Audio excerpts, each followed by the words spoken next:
My name's Jeremy Wade. I'm a biologist with a passion for dangerous fish. The big, the bad, and the ugly. What a monster this thing is. Now, I'm after a predator that's invading America. Watch your pets, watch your children. It has spawned horror movies and stands accused of homicide. These fish have reportedly attacked humans. Allegedly, it can even breathe air and crawl on land. But how much of this can I actually believe? I intend to separate fact from fiction and to find out firsthand if this beast really does attack people. Does its bite match the hype? And could these so-called Frankenfish take over?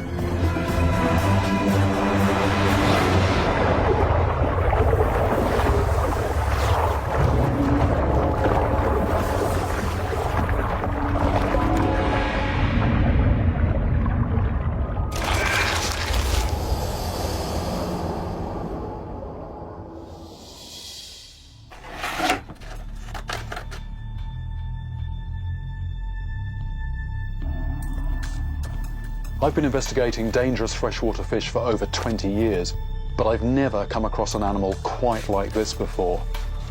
According to this website, they hunt in packs. It says here they have a poisonous bite, cannibalistic, eats everything in its path, breathes air and walks on land. Some of these reports make it sound like some kind of primeval throwback, a creature from before the dinosaurs, when fish were first starting to crawl out of the swamps. There's a story here from Malaysia of a man apparently castrated. And another story here from Thailand, apparently somebody killed. To find out if these horrific reports are true, I'll be heading to Southeast Asia. As well as finding eyewitnesses, I want to track down the monster that stands accused. The snakehead is a fish born with a taste for flesh, a beauty that turns into a beast. This seems like a fish that punches well above its weight. If just half of what I'm reading is true, then the snakehead really is a beast to be reckoned with. I want to meet this fish in the flesh and find out what it is truly capable of.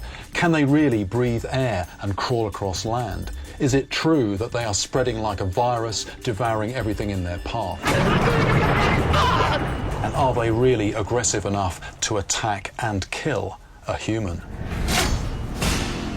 My search for this alleged killer begins in a place where it doesn't belong.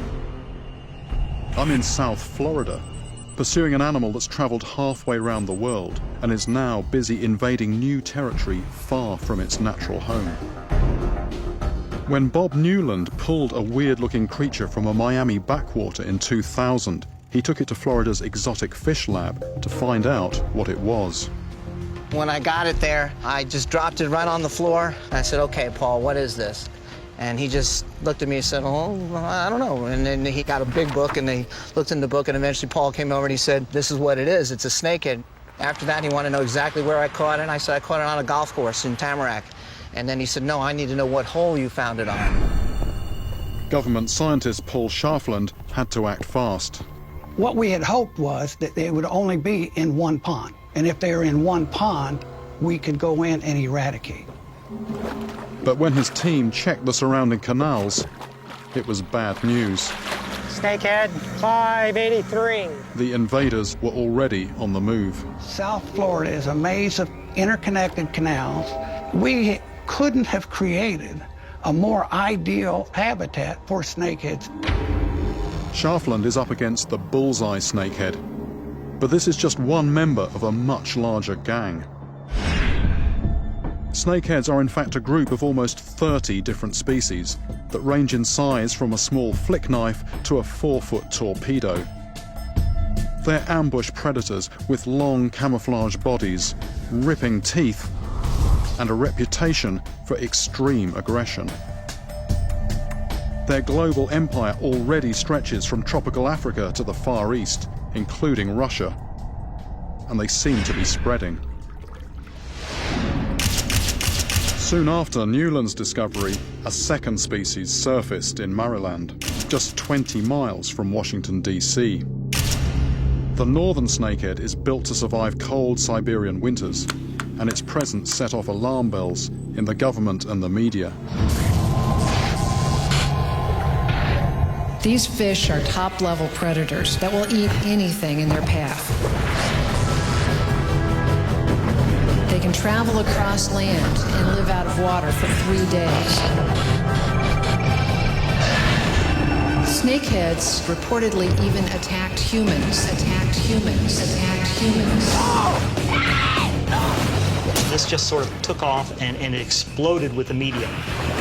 People were calling in and saying, do we have to worry about our children being attacked on the way to school? Can we leave our pets outside in the yard, or will the snakeheads eat them? Meanwhile, scientists from the Fish and Wildlife Department feared that these snakeheads could unleash ecological havoc. And in a bid to wipe them out, they poisoned an entire pond, killing every last fish. Yet despite efforts to exterminate them, northern snakeheads are now established in 5 states across the eastern US. Media hype is one thing, but when a government is spending millions of dollars to fight a fish, you know you've got a serious problem. I never expected that I'd be fishing in a quiet residential area for fish that have been branded worse than piranhas. I'm in South Florida, just a few miles from where snakeheads first showed up. To catch one of these alien invaders, I'm using a lure that imitates live prey. Most baits and lures, you've got the hook exposed, but here, if a fish grabs it, that's what happens. I hook up with local guide Alan Zaremba, an experienced snakehead angler. Very nice. Look at that. Oh, there's one. Oh, no more. First cast, and the frog had a huge lump of salad with it as well, and the fish went for meat and veg, but didn't hook up.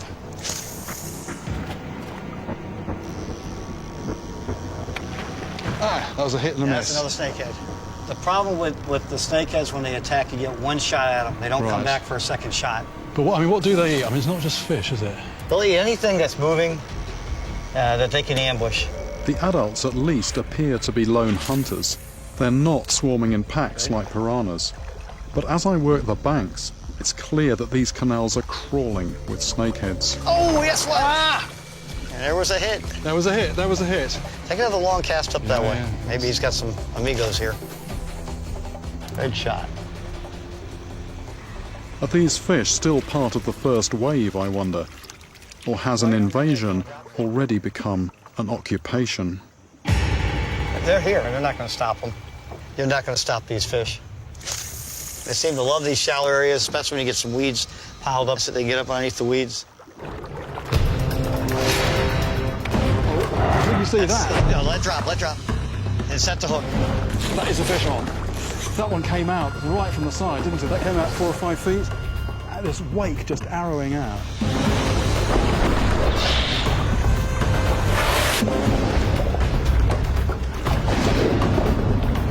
I've hooked my first snakehead, and what it lacks in size, it more than makes up for with attitude. There we go. That's it. Oh, a bullseye snakehead. So now I've actually got my hands on one of these things, I can see why it's called a snakehead. Very long, thin, still muscular fish. I think very often, fish which are long and quite snake-like, do give quite strong fights. And this particular one is called a bullseye snakehead. It's got this eye spot on the tail. Have a look inside the mouth. There we go. That's definitely the mouth of a predator. All those teeth there. And it's not just smaller fish that it eats things like frogs. I mean, that's what I was using, an imitation frog, but also things like lizards, rats, even small ducks. These fish are clearly carnivorous, but do they deserve their reputation for extreme aggression?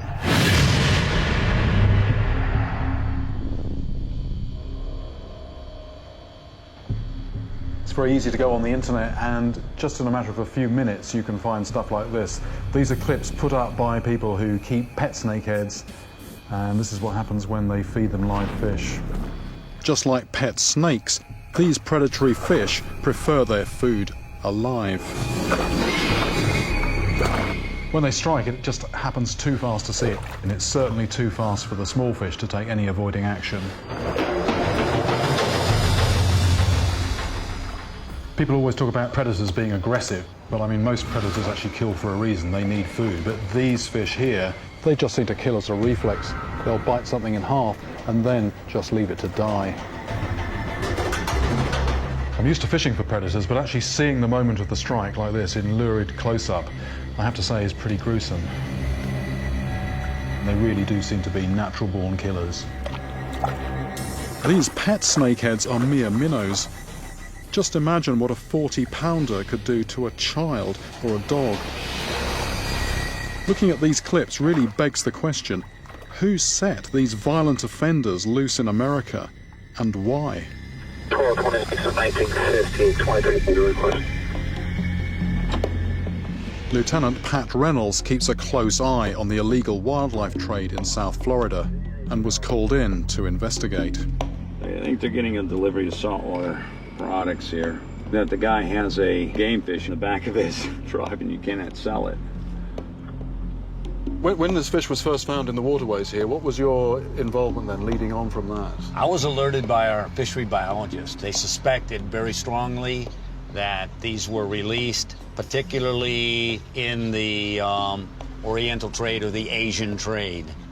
Quite frankly, the first store I went into had them, and we tracked them back to New York City. They were coming in through New York, brought down here by an Oriental wholesaler who was distributing them to the markets. I inspected the airport in Miami, and yes, they did come in. We made arrests and we seized the fish. Possessing a live snakehead can now land you in jail, but you're allowed to catch and even sell these fish if you put them on ice. Snakeheads are highly prized by many Asian Americans, and not just because they taste good. How much did they go for? So what did they actually, about $15, $20 a piece. Oh, 15 or 20 each. When we sell it. When you sell it. What they believe is a medical purpose, especially when people have the operation. They said after they eat the soup, it helps them to recover. Helps the healing process. That's why the people would pay for that price. Yeah. We believe they were intentionally released with the idea that they could, that an entrepreneur, a businessman, was going to go catch them and sell them into this trade. So not somebody keeping one in a tank and it's just too big, or they get bored with them and in the water. No, so somebody intentionally put them out there so they could go harvest them later. And they wouldn't have to import them from New York. Here's what we tell everybody. If you catch them, because they are good eating, don't throw it back. Put it on ice, take it home and eat it. Lieutenant Reynolds never did catch the entrepreneur who dropped the bullseye snakehead into Florida. And since it first turned up in 2000, the invader has continued to spread inland. I'm now at the very edge of the canal network, where it borders on the Everglades National Park. Could snakeheads have come this far?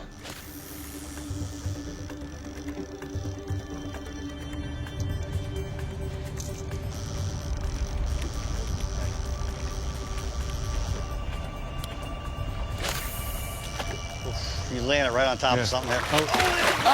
Actually hit it. That was a peacock, wasn't it? So this is a snakehead. That would be it. But this is a peacock bass, territorial. Yeah. The peacock bass is also a non-native predator, but it was brought in officially as a biological control to eat invasive species like tilapia. Its intolerance to cold water prevents it from spreading. This is another fish that is a long way away from home. This one is a native of the Amazon. This is a peacock bass, what they call a butterfly peacock bass. It's one of the, it's the smaller variety of those. Definitely a predator, big mouth, but not as toothy as the snakehead, but very capacious mouth there. And one thing that's interesting about this, it's also got an eye spot. I mean, that's why they call this the peacock bass. So it's similar in that respect to the snakehead. But one noticeable difference between this and the snakehead is the body shape. This one is flattened that way, laterally. If this was to fall on the ground and kick, it would just sort of flop around in the same position. The snakehead is flattened that way. If that falls on the ground and flaps around, it's actually going to move. The snakehead can wriggle its way overland and then find a new home, and that's why they're worried about them here.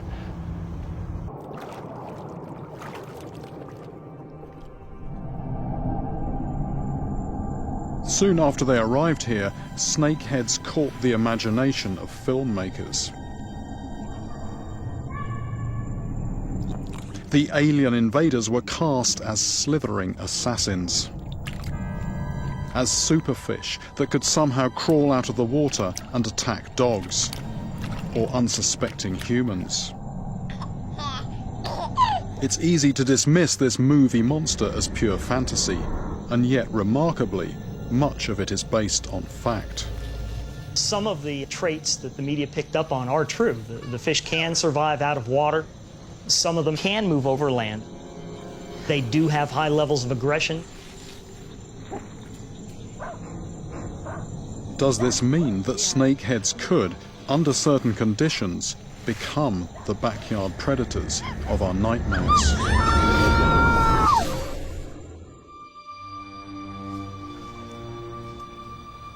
Fish biologist Ray Waldner has studied snakeheads in detail. It is an air breather. It can use atmospheric oxygen. You'll see the fish come up to the surface and literally lift its head up a little bit, grab a mouthful of air, and then submerge again. Snakeheads have a special chamber above the gills that acts as a simple lung. When it gulps air, oxygen diffuses into an encircling mesh of blood vessels. If they're in a very stagnant area where the oxygen levels in the water are very, very low, the fish are still able to survive. So they can survive under conditions that would definitely kill other fishes. But it also allows a fish to live out of the water. So far, so Hollywood. But are snakeheads mobile enough to threaten anyone on land? A few years ago, Paul Schafland brought some back to his lab and put them to the test. He's moving, okay? But he's not making a real directional movement. Most of the time, they sat like this with a little bit of flipping, but the snakehead has just soft pectorals. It doesn't have a way to support itself. They seem to burn out pretty quick. Experts agree that some snakeheads do travel across land. In areas with seasonal flooding, it enables them to spread into new lakes and rivers. The patio-prowling monster, however, looks suspiciously like a myth. In their element, I've seen that snakeheads hit fast and hit hard. They are very aggressive. Anything that comes close, they will tear into. Leaving aside any possible threat to people, I'm starting to wonder what happens to other animals when the fish equivalent of special forces suddenly turns up. I don't think there's much around that they probably wouldn't go after. Undoubtedly, the snakeheads are feeding on these native fishes, such as bass and sunfish. The crappies that we have here, golden shiners. I think all of those are fair game, and there are numerous others as well. If there's anything that's a little bit different about the bullseye snakehead's feeding habits is the breadth of foods that it will take. If something is close enough to it and it can get it in its mouth, it'll eat it. This is a stomach from a bullseye snakehead. This is a tilapia. They'll also eat native fish. There's 2 mosquito fish in there. This is a crayfish that was in a stomach. This is the marine toad. They've even had a snake, and as you can see, the whole snake was eating. This is actually a cannibalistic snakehead. This is a juvenile snakehead. There's even been some turtles. The breadth is very interesting. Snakeheads are starting to sound like eco-monsters, invaders with the power to mow down everything in their path. In the snakehead, we've got a fish that could be potentially devastating. The danger is to the native fishes, native aquatic species. That's where the problem lies. Snakeheads, it seems, hold all the aces. Not only can they thrive in stagnant water, but females are able to produce 100,000 young per year. And it gets worse. My main concern comes because snakeheads show very extreme parental care. They vehemently, aggressively guard their spawn and will voraciously attack anything that comes close to them, anything that poses a threat. With such fertile and protective parents, snakeheads have the potential to multiply rapidly. What's more, few native predators are willing to take on an adult snakehead, so there's little to keep them in check. But it wasn't always like this. 80 years ago, the US had a homegrown monster that outgunned any snakehead. The monstrous alligator gar can grow up to 10 feet long and weigh in at over 300 pounds. Its jaws bristle with rows of dagger-like teeth, and it is protected by a prehistoric-looking armoured coat. But, accused of savage attacks on humans, this super predator has been wiped out across most of its natural range, leaving a continent-wide ecological vacuum. Virgin hunting grounds for an opportunistic hunter, like a snakehead.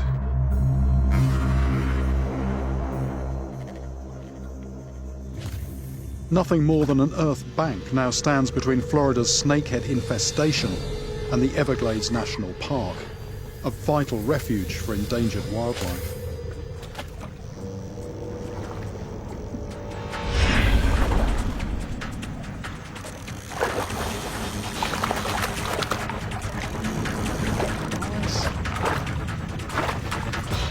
Despite its Jack the Ripper reputation, the bullseye snakehead is, in one sense, just another addition to Florida's existing roll call of exotic wildlife. Every year, some 200 million live animals are brought into the US to supply a pet trade worth billions of dollars. And in Florida, many of these foreign imports have escaped and become permanent residents. To get an idea of how many exotic fish there are here, and to put the snakehead invasion into some kind of context, I joined a fish and wildlife team on the canals. Bursts of electricity from the boat's electrodes leave any nearby fish temporarily stunned, allowing us to scoop them out and drop them into a holding tank for later inspection. That's a Florida gar, that's lovely. First one of those I've actually seen out of the water. Native species like this will be returned to the water, but any non-natives, like snakeheads, will be put on ice and killed.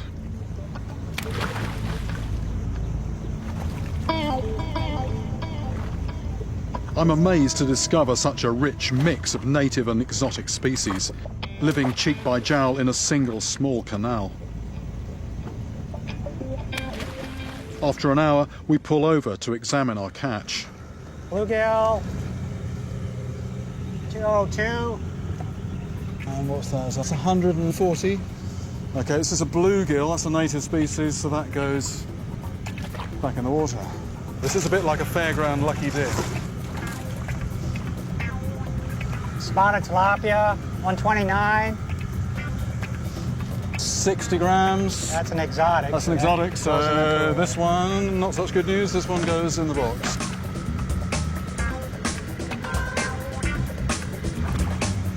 Peacock, it's a peacock bass. 362 peacock. Okay. And that is 750 grams. And this is a peacock bass. Although this isn't from around here, it's from South America, from the Amazon. This one was introduced officially. This one has got a visa. This is not an illegal immigrant. This one actually can go in the water. Bullseye, snakehead, 691.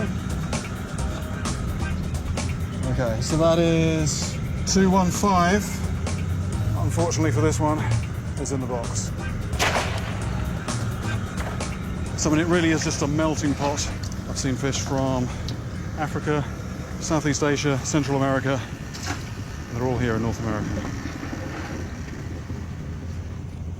Florida currently has 32 kinds of resident exotic fish, and out of these, snakeheads are said to be the best eating. Local angler Martin Aristigi has offered to cook one up.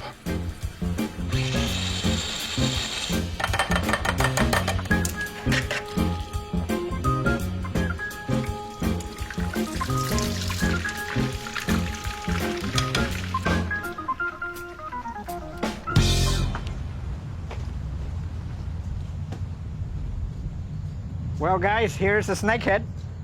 Wonderful. All ready. Right, moment of truth. I've heard this is very good. It smells very good. Put a little sauce on it. Which one's a bit of both? Either one. Okay, nice and white.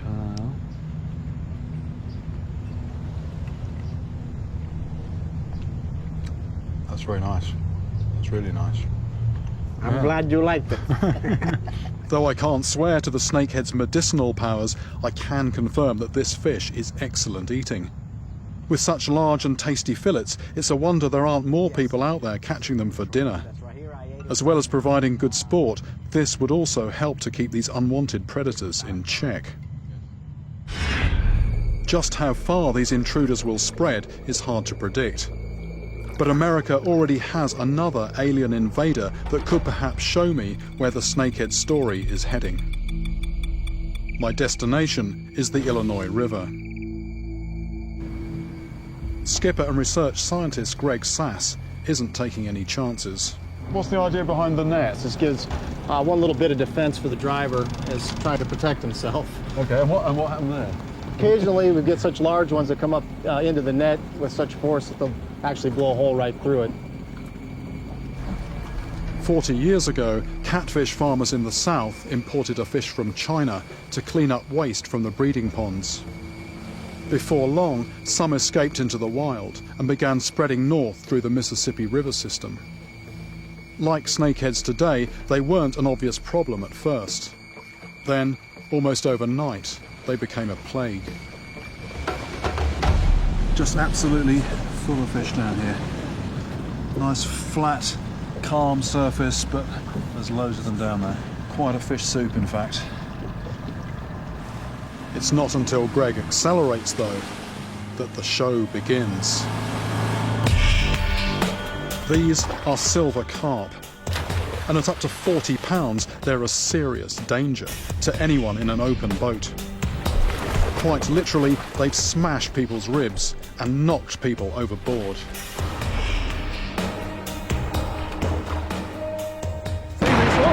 Seeing these as dots on the sonar is one thing, but just the noise of our motor provokes this mass escape response. There's up to 13 tons of these fish for every mile in the river. And that's hundreds of miles. They go all the way down to the mouth of the Mississippi. Just 10 years ago, the carp were virtually unknown here. Now, they've all but taken over.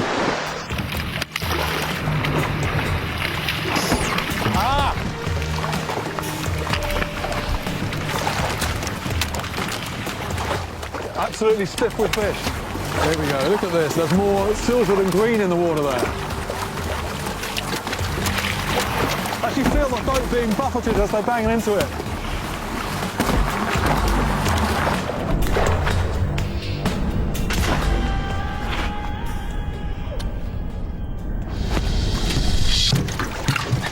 Whoops. So who needs a rod? These things just jump into the boat. The real key to the success of this fish is in here. So there's the red of the gill filaments, and then in front of that, that is basically a filter, and nothing really gets through that. That filters down to objects the size of 4 microns. That's, you know, a speck of dust. It's a bit like us feeding every time we breathe, basically. So that's why these things are putting on the weight. And by just removing everything from the water, they're leaving nothing for the native species like buffalo, which are also filter feeders, but they're just not as good at it as these chaps are. So those native species, they're gradually losing weight. And, you know, if they get too thin, they're not able to breed, and that's just why these things are taking over. As they put the squeeze on native fishes, the carp are also knocking out an entire fishing industry. If a filter feeder can cause such damage, then what about a hardcore predator? Are snakeheads, like these silver carp, also destined to explode out of control? My guess is we're going to see some real problems arise in the next several years from snakeheads, both competing with and preying upon our native fishes. The fish had the potential to absolutely take over. Between them, the bullseye and northern snakeheads have what it takes to overrun most of North America. If they do, then fisheries worth over $30 billion to the economy could take a massive hit. And it doesn't end here. A third, much larger member of the gang has been turning up sporadically from Maine down to Arkansas. The giant snakehead is a beast that can weigh as much as a 5-year-old child. And it comes with a nasty reputation. I've heard stories of the giant snakehead attacking humans, and even a case of one individual being killed by a giant snakehead. To track down this would-be invader and find out if it really is as dangerous as people say, I must travel to the far side of the world. I'm in Thailand, and I waste no time heading up country. My destination is a place called Khao Lem, a remote dam on the upper reaches of the River Kwai, close to the Burmese border. This is prime snakehead habitat, and I've come here in the middle of the monsoon, just when the fish are at their most aggressive. It's their breeding season, and they're said to attack anything that comes close to their fry, including people. Yet the giant snakehead is also a popular food fish. Many people here farm them to sell. Snakehead really do lend themselves to this type of business, this type of culture. They are really, really tolerant to low oxygen levels in the water. And you can see they're coming up to the air, they're blowing out the spent air and taking another gulp. And also they look very pretty. They look very pretty when they're small. And you can absolutely understand why people will want to have those in their aquarium in Florida, for example. Even in these cramped conditions, the giant snakehead fry are thriving. By 1 month, they've doubled in size and are growing ever more hungry for flesh. Breakfast is pulped fish, but this ravenous swarm has never been hand-fed. So it's going to be a test of nerve for them, as well as for me. I've watched snakeheads not much bigger than these rip into finger-sized fish.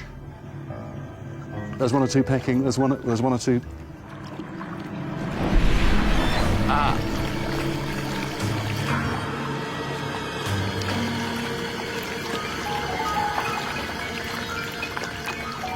Right up to late juvenile stage, these snakeheads school and feed together. The stories I've read of voracious packs are starting to make sense. I've come to Thailand to find out if the giant snakehead really does attack people. All the reports of snakehead attacks on humans concern just one species, the giant snakehead. Like many people here, Sombat lives by the water and often encounters these aggressive fish.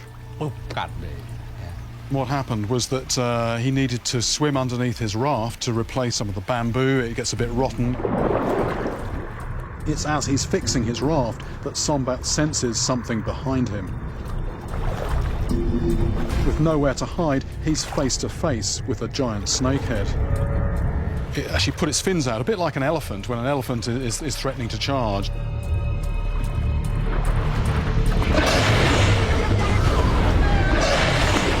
Before Sombat can move, the fish has savaged his foot. It was actually bleeding so bad that he went to the hospital. The people there didn't believe that it was a fish that was responsible. They thought it was a dog and actually ended up giving him rabies jabs. So, I mean, what we've got here is a very dramatic example of what appears to be a completely unprovoked attack. Sombat's story proves to me that a giant snakehead will attack something far bigger than itself. It seems to be a fish that really does punch well above its weight.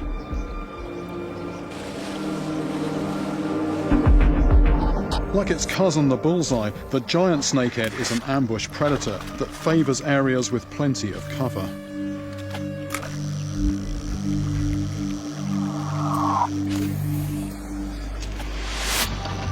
For several hours, I worked the banks and shallow bays of the dam without getting so much as a nibble. Fishing for snakeheads here is a world away from Florida, where the hits came thick and fast. With Sombat's story still fresh in my mind, I send a lure towards an abandoned raft. Oh, yes!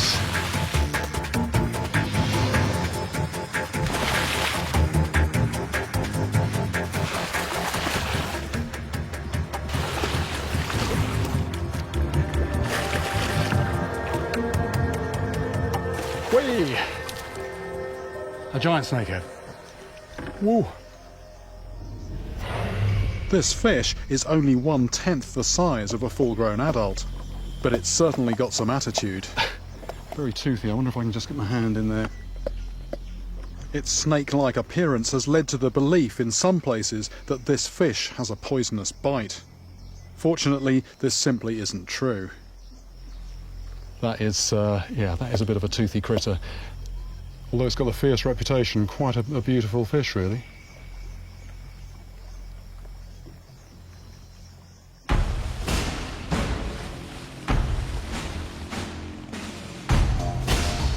I've hand-fed the carnivorous fry and been snapped at by a bolshy juvenile.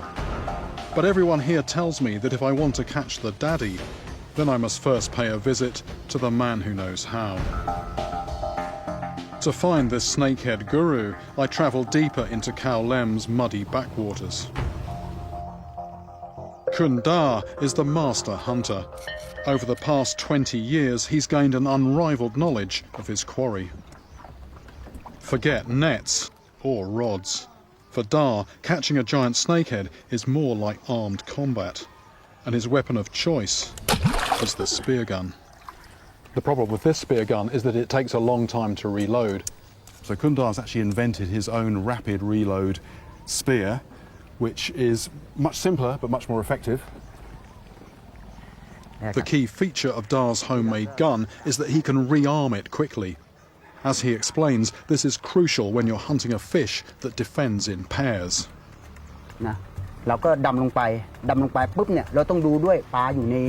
Unusually for a fish, snakeheads fiercely guard their young. But Da's own close-quarter observations add a further twist to the story. While the father corrals the cluster of fry, the mother patrols at a distance, primed to attack anything that looks like a threat to her offspring. What's interesting is that this is coming from somebody who is actually observing these creatures closer than any scientist, and the reason for that is not only his livelihood, but possibly his life depends on it.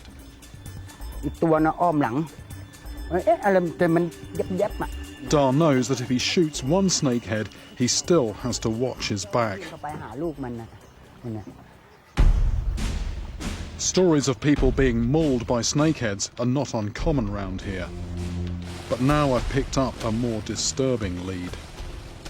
I crossed to the far side of Khao Lem Dam, just 12 miles from Burma. People sometimes slip across the border to fish here for a day or two, then melt back into the jungle with their catch. I'm used to tall tales, but the story I'm about to hear is so freakish that no one could possibly have made it up. Thai fisherman Kun Lang vividly recalls the Burmese couple that came here 3 years ago to hunt snakeheads.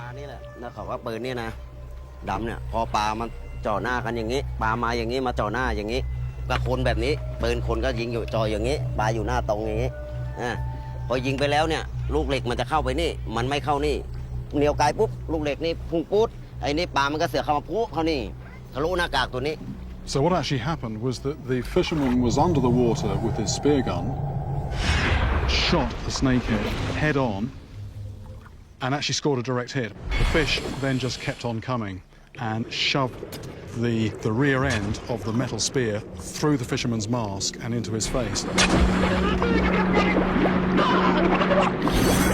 The fish was just panicking so much it was thrashing.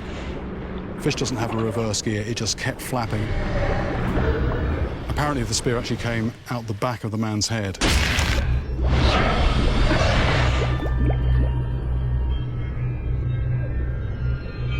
The wife was still sitting in the boat, dived down into the water and found the fisherman dead.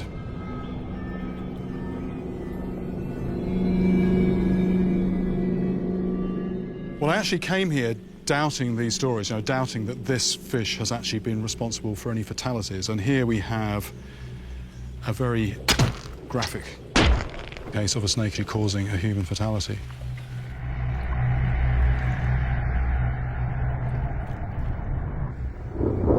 I've deliberately timed my trip here to coincide with the giant snakehead's breeding season. This is when the fish are at their most aggressive, as they guard their young against all comers. A fleeting ripple shows me where the fry have just surfaced to gulp air. By dropping my lure right on top of them, I'm trying to provoke a strike from one of the parents. But it seems that these canny adults know all about fishing lures. The only snakehead that has a go is a 10-inch juvenile. Small snakehead.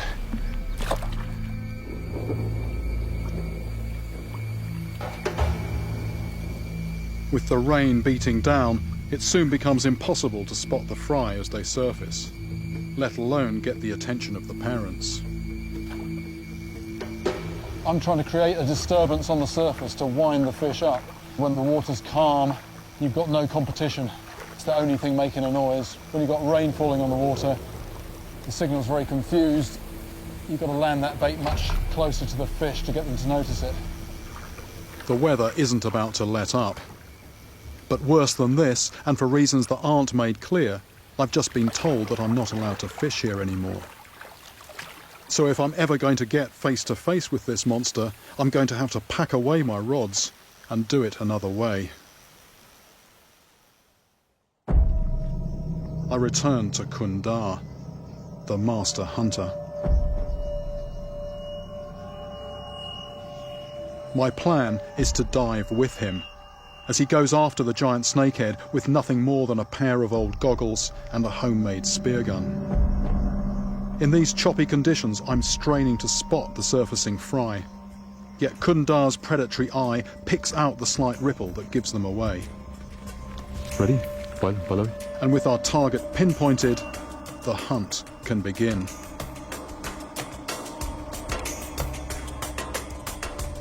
I'm getting a bit nervous. It is totally another world down there. By diving with a small camera, I hope to capture the entire drama as it unfolds. Everything has to happen on a single breath, so before going under, we edge as close as we can to our target.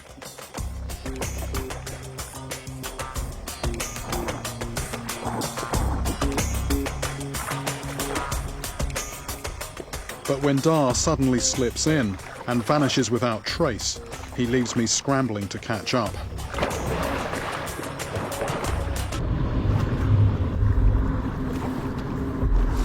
Bad weather has churned the water into a murky soup.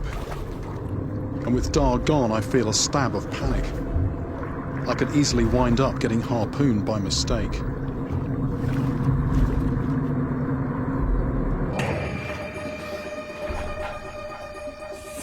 The poor visibility is even hampering Dar. It's murky down there, it's murky. I'm having second thoughts about this. I'm starting to feel like human bait. But it's too late to pull out now. Dar is a man on a mission.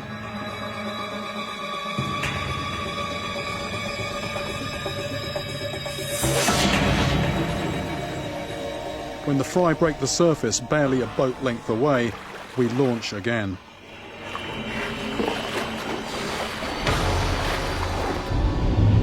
But our quarry has vanished into the murk, leaving Dar to hunt on instinct.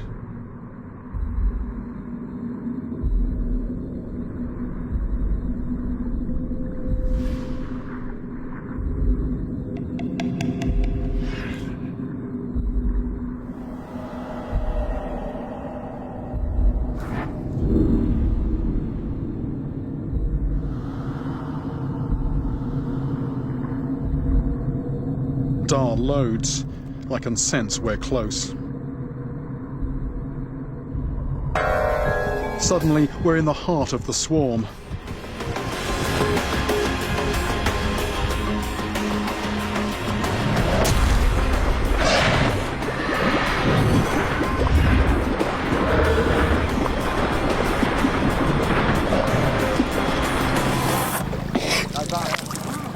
I think we've got one. I'm going to keep out of the way. I'm going to keep out of the way.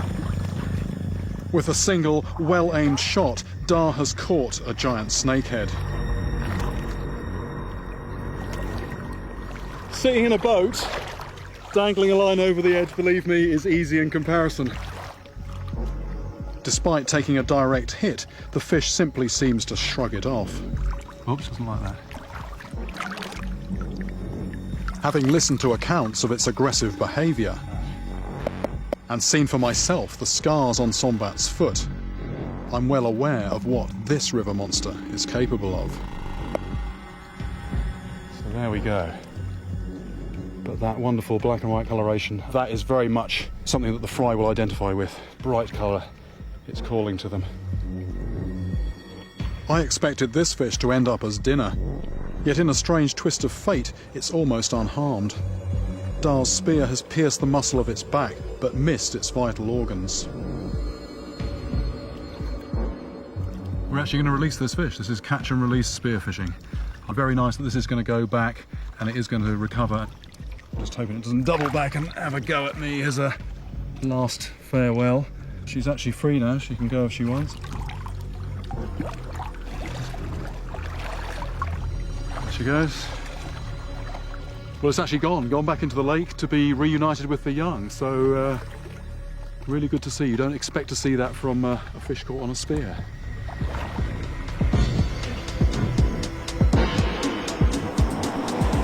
Of all the encounters I've had with dangerous fish, this had to be one of the most unnerving. Down in that murky water, I could hardly see anything. I didn't know if I was going to be attacked by the fish or maybe even end up myself on the end of Kundar's spear. But over the course of my journey, a clearer picture of the snakehead has emerged. The two species that have reached America pose no direct threat to humans, although in the eyes of many, their presence is an unfolding environmental disaster. But in Southeast Asia, I have found a fish that does deserve to be called a monster.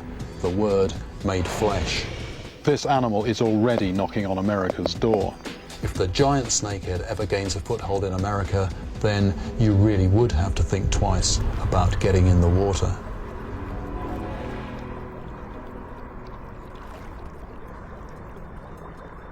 Not a shark, but it is an exceptional fish. It's just remarkable. That is something, isn't it? Oh, I've never seen anything like this in my life before.